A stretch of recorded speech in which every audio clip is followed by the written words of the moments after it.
real life horror movie. Everything the car is hitting, it's getting thrown. That witness describing the moment a truck barreled through a crowd on Bourbon Street in New Orleans, leaving at least 10 people dead and more than 30 others hurt. Good evening, everyone. It happened right around 3:15 this morning. The FBI now calling the attack an act of terrorism, saying the driver, identified as a 42-year-old American citizen, had an ISIS flag inside the truck. Officers are also finding explosives and guns. Officials now saying he didn't act alone. The violence has postponed tonight's Sugar Bowl featuring Notre Dame and Georgia. Ivan Rodriguez has the latest on the investigation. An earth cam in the French Quarter captured the moment overnight when officers raced toward an unspeakable act of violence that left witnesses stunned. There were just bodies and the screams. I mean, you can't think about, unhear that. Investigators say a rented Ford pickup plowed through revelers, leaving several people dead or injured on Canal and Bourbon Streets. The disfigurement and the bodies strewn, something you can't unsee, you'll never forget. The FBI says the attack appears to be an intentional act of terror. After hitting the crowd, he exited the vehicle and fired upon local law enforcement. Law enforcement returned fire and the subject was pronounced deceased at the scene. The FBI confirms that the deceased suspect had an ISIS flag at the time of the attack. The subject has been identified as 42-year-old Samsud Dim Jabbar, a U.S.-born citizen from Texas. The FBI confirmed that improvised explosive devices were also found at the scene. Questions swirl around how he accessed busy streets on New Year's Eve in the first place. These metal bollards literally come up from the ground to prevent a vehicle from gaining enough speed to cause the kind of mass damage that we saw this morning. Those barricades were not up, period. We are committed, no doubt, to uncovering all details surrounding this tragedy. In New Orleans, I'm Ivan Rodriguez. And the other part of this story that we told you about a little while ago, the Sugar Bowl is postponed. It features Notre Dame and Georgia. ITMate's Cody Fisher joining us now with more on this aspect of the story. Cody. The matchup here at the Superdome between Notre Dame and Georgia is now pushed to tomorrow night instead. The Dome is less than a mile away from Bourbon Street where the attack happened. And we know there were explosive devices inside the truck, and the FBI says they found others in the area, but they have not said if any of those devices were found at the Superdome where the game was supposed to be played. Now, the CEO of the Sugar Bowl said at a news conference that the decision to postpone was made in collaboration between them, the teams, and ESPN, who's broadcasting the game. All parties and all agree that it's in the best interest of everybody and public safety that we postpone the game for 24 hours. Work is fast about to set up a safe and efficient and fun environment for tomorrow night. Notre Dame posted on their social media account that all of their players and team personnel are safe and are not victims of this attack. Now, in a statement, the president of Notre Dame said, "Our prayers are with the family members and loved ones of all those impacted by the terrible attack in New Orleans early this morning." Now, the Fighting Irish will take on Georgia tomorrow at 4 p.m.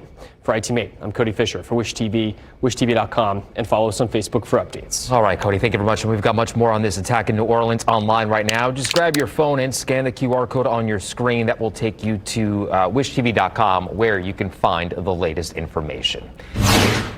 Outside we go now on this first day of 2025. Happy New Year, everyone. 33 degrees outside. Chief Meteorologist Ashley Brown here now with the forecast. A chilly way to kick off the year. Absolutely. So temperatures are cooling down. We're tracking snow and cold in this forecast, and I'm talking really cold, and I'm talking quite a bit of snow. Yeah. So quite a bit happening in this forecast. So big changes are on the way for us. As we track those changes that are coming your way, just know that as you look at radar right now, we are showing some scattered snow activity. Most of that activity sitting north of Interstate 70 right now. Scattered flurries at most. We'll see some flurries kind of stay with us throughout the night. Scattered flurries in the forecast tonight, overnight into the day tomorrow. And what you're really going to notice is the cold. Yes, it is cold. We're at 33 right now, but it feels much colder.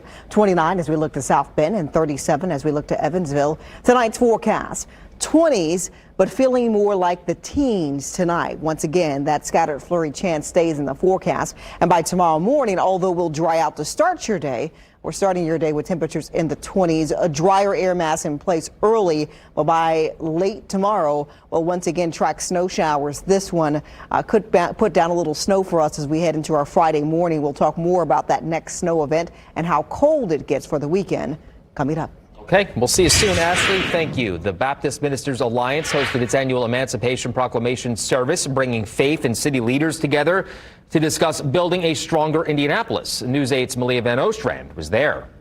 It is also a call to action, as community leaders say this is a step towards building a healthier and more united community. The Emancipation Proclamation, a cornerstone of freedom in American history, took center stage at Olivet Baptist Church. For community leaders, the proclamation is a start, but the work to build a better community is not finished. Housing is a tremendous issue. Homelessness is a tremendous issue. Crime, yet, after so many plans for crime reduction, is still a primary issue. We have the same amount of non-criminal homicides as we did last year. One of the event highlights was Marion County Prosecutor Ryan Mears and Mayor Joe Hogsett addressing the community. Mears and Hogsett emphasized the importance of community collaboration in tackling crime, social inequities, and city initiatives. We need people in places in power who understand the balance of community and politics so that can begin to change and shift those things that are necessary. Issues like health disparities in the Black community and even having opportunities for youth to succeed are top of mind for many members of the Baptist Church Alliance. Young people have a rough time in the state of Indiana because there has been no agenda given that will give young people a desire to either stay in Indiana or to stay and help build Indiana to make it a great place. More hopes having these conversations will spark lasting change in the community. I hope we do not stay where we are. I do envision, hopefully, that there will be a gathering of faith-based and community leaders, leaving all egos, positions at the door, and talk about the issues that are at hand. In Indianapolis, I'm Malia Van Ostrand, Wish TV, wishtv.com, or follow us on Facebook for updates. Angela Moran joining us now. Anthony Richardson, Angela, talked for the first time today since missing Sunday's game against the Giants with a back injury. Fair to say this hasn't been the best week for Mr. Richardson. Absolutely not. Initial reports from head coach Shane Steichen said that it was back soreness he was dealing with. Then we found out it was back spasms. Now Richardson is finally talking today and telling us what it was. We have no more confusion as Richardson elaborated even more on his back issues today after missing his 16th start in 33 games. He said he's been dealing with back spasms since he was in 8th grade, but never a week so severe as last week. An MRI revealed that Richardson has a disc problem in his lower back, and something in the previous week against the Titans aggravated it to the extent that it was severe last week. Richardson was listed as did not participate on the hypothetical practice report from today's walkthrough. Surgery isn't required at this point, according to Richardson's doctors, but he said he is going to make a concerted effort to protect himself now that he knows what the problem is. He opened up to the media on how difficult last week was, both physically and mentally.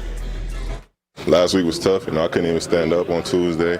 Could barely even walk, crawling around the house. But, I'm here. I'm standing now. If I can do everything in my power to get on the field, I'm going to do so. It's a tough league. You got to be tough to go out there and play through injuries and fight through certain things. I'll try my best to do so when I can. And when I can't, that's just what it is. And, hopefully next year, or this week coming up, if I'm able to go, hopefully I don't miss any games and I can just stay healthy and just play. We have more on this story on our website, wishtv.com, but also on the All Indiana Sports app. The latest Colts news like this one.